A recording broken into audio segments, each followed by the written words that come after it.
Pse shqiptarët gjejnë herojnë të një vrasës? Kemi mbritur në një çmenduri kolektive, apo ka diçka të madhe, një padrejtësi të madhe që i ka çuar njerëzit në ekstremin që të adhurojnë një vrasës? Unë besoj më shumë te kjo e dyta. Pse besonte? Besoj më shumë te kjo e dyta. Do më thënë, e the dhe tinja disa herë e shkruanin dhe aty Avni Rustemi.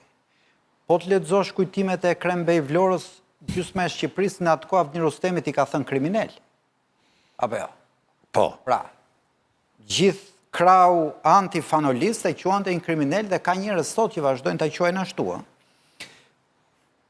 Por ata që nuk e quanin kriminal, krismat e tij i shpjegonin si klithmë të një fobie që kishte pushtuar një pjesë të mirë të Shqipërisë, që ky Esad Pasha po na shet Shqipërinë. Pra, nuk ka rëndësi ishte e vërtet, si ishte e vërtet. Kjo që e psikoza kolektive. Kush është psikoza kolektive e sotme? Po të bëj një sondazh i rregullt Shqipëri dhe të pyesnin merr dot drejtësitë në gjykatat tona? Njëri thjesht. Unë kam marrë drejtësi 4-5 çështjet mia që kam pas, gjithmonë kam fituar. Po unë quhem ke njerëzit e privilegjuar këtij vendi. Den televizor mund na bëj gjëmën, ka i mediat vetën e tjerë. Pra unë nuk quhem. Por qytetari i thjesht është i bindur, edhe ai që humbet me pa drejt, edhe ai shkon në shtëpi dhe thot mua pala tjetër mbleu gjyqtari. Në këtë kuptim, korraca më e mirë nuk është as që mos i shaj Rama me Berishën, e as që t'i mbrojnë me polici. Korraca më e mirë e gjyqtarëve sot Shqipërisë është ndershmëria e tyre. Ata këtë mburoja kanë hequr vetes. E para. E dyta, vrasi nuk është ai që është mburg sot. Vrasit e vërtet sot kanë ikur në drejtim të paditur. E dikush janë vrasit e vërtet që qelluan gjykata. Kanë emër Romana Vlautin dhe Donald Lu. Për reformën. Pra, edhe unë e kam pak të mendim. Padyshim. Ore, padyshim. Ore, të dali ja se ty të shkruajnë gjatë emisionit. Duket një reformë dështuar. Të dali një qytetar që do thot bravo zoti Ylli, unë po t'jap shembullin tim, që jam një qytetar i thjesht që kanë fituar një gjyq prone kundër një oligarku. Që kanë fituar një gjyq prone ndaj një kriminali. Gjithë kjo psikoz kolektive bën që edhe kur ti e humbet gjyqin me drejt për me drejt, ti prap ke sensin e padrejtësisë që të është injektuar në kokën tënde. Prandaj e pyeta Feden pak më parë. Ishte gjë themelore për procesin kjo që ndodhi? Jo, nuk ishte. Por ai njeriu atje që ka shkrepur armën, Avni Rustemi i kohëve moderne, siç e quajnë ata, ai ka qenë i bindur që pala tjetër mua mi ka marrë gjyqtarët. S'ka rëndësi ka drejt apo s'ka drejt. Bindja e secilit që drejtohet gjykatës, thot mos ka pala tjetër më shumë para se mua, mos ka kapur pala tjetër në i kriminal që të ma fitoj gjyq. Asnjërit nuk thot unë kam drejt dhe unë do e fitoj këtë proces. Dhe kjo është vrasja e vërtet. U shkrep arma sot, do shkrepej para 5 vjetësh, apo do shkrepej pas 5 vjetësh, unë sa kritika kam bo për e dramën në këto studio. Nuk jam vrarë, se po më shurdojnë veshët sot, nuk jam vrarë ata se shanë e drama gjyqtarët. Dhe gjotë që po bën Sarkozy atje për gjyqën e vetë, po nuk qohet në Francë njëri të vrasi gjyqtarin se Sarkozy thot që mua po ma bëjnë procesin me ile. Pra nuk është nga deklaratat politike kjo. Kjo është një shkallmim i besimit qytetarëve që në gjykatat tona gjenë të drejtën. Dhe dikush qartet edhe. Dhe si gjyqtarët kanë frikë, do e hajde në një nga ne gazetarë. Zoti Ylli në fillim na shtroi një pyetje që e rimori dhe Arlindi pak, që ne harxhuam gjithkohën dhe nuk i dham përgjigje. Si shpjegohet që për një krim në dukje kaq barbar, ka njerëz që janë renditur me krimin. Ne kësaj nuk i dham përgjigje. Të ta them unë me një pyetje që do përgjigjesh po ti. To janë detaje. Ta ja përgjigjen me një shembull. U le të angazhohen Ja një sekond. e Shqipërisë. Përgjigjen me një shembull, që të mbetemi pastaj për një emision shumë të gjerë dhe më të thellë. Një situatë e ngjashme u krijua, nuk është ajo që them unë. Ajo është komplekse situata, jo prapambetja e shoqërisë. Antropologji dhe Po mi më ta mbaroj, jo antropologji më burr, po themi provë tani një fakt që ka ndodhur në New York. Jo më lere atë, provën e New York.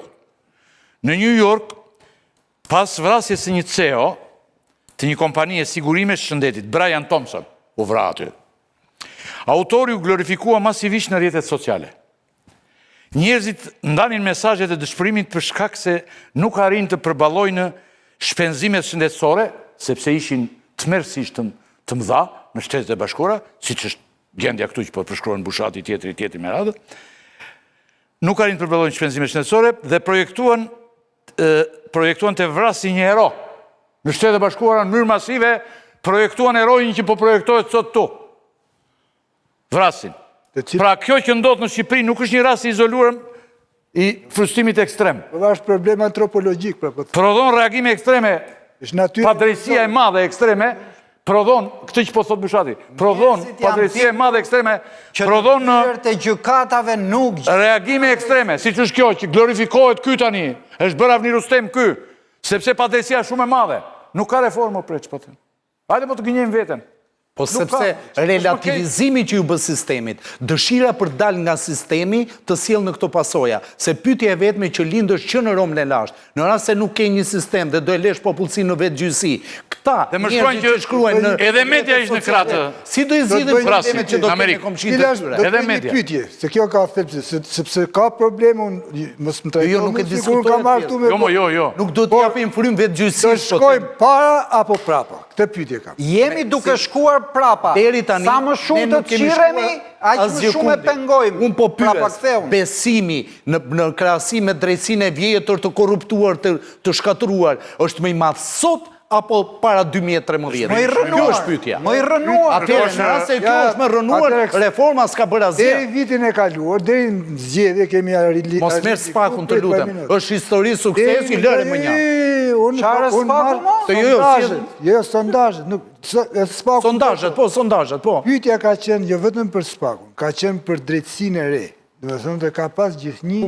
Ndoshta edhe për Kurajim, por ka pas gjithnjë. Jemi në limite, që e ka miratuar këtë pastrimin nga, ka shku dhe baje një unë për të thati, jam dakord me ty, po pastrimin nga një shumic. Atere, po të përgjigje me një pyetje. Se unë nuk i kam fort për zemër këto të Amerikanve, por raporti Departamentit Shtetit besoj do ketë në një sondazh që thot drejtësi nuk gjetë Shqipërinë gjykata. Në rast se kjo reform ishte kaq e suksesshme, më thoni pse dhe vendet e botës tretë nuk e morën për model.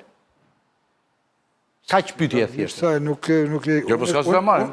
Është shtruar në shumë vende dhe nuk e kanë pranuar. Po edhe botës tretë kanë qenë kolonizatorë. Në zyra nuk janë budallëj edhe botës tretë. Hetimit në sferat e larta dhe kriza e drejtësisë shqiptare ka qenë pa mundësia e saj për të shkelur në shkallët e shtetit lartë. Unë prirem të flasë me Komisioni Venecias. Komisioni Venecias ka thënë, zotri, në rast se nuk ke këllqe dhe nuk ke kuadro dhe personel, mos i hyj kësaj pune, sepse ti do shkosh në atë që erdhëm sot, në një vetgjyqësi kolektive e cila të çon në rrugë pa krye. Nderuar të kemi, unë them që kështë një problem socir, kriza e tani, të nderuar kolegë, të nderuar njerëzit nga burri nga gruaja ore rrish 7 vjet që ndahet. Të nderuar të ftuar miq, ky është një problem shumë kompleks dhe ne do ta kemi vazhdimisht në emisionin tonë, sepse kjo vrasje nxori lakuriq, si thot Luigi Pirandello. Jeta lakuriq, po s'nxori, nxori ne. Pirandello e ka këtë. Na kujtove tani librin e Pirandellos, i vetmi që ka qenë përkthyer në Shqip. Po pra. Në atë kohë. Po. Pastaj u përkthyen dhe të tjerë. Luigi Pirandello thotë, jeta lakuriq thotë. Mos shkoni kjo vrasje. Është libër me tregim. Nxori lakuriq, ku jemi ne? Është një tregim i popullit. Me drejtsinë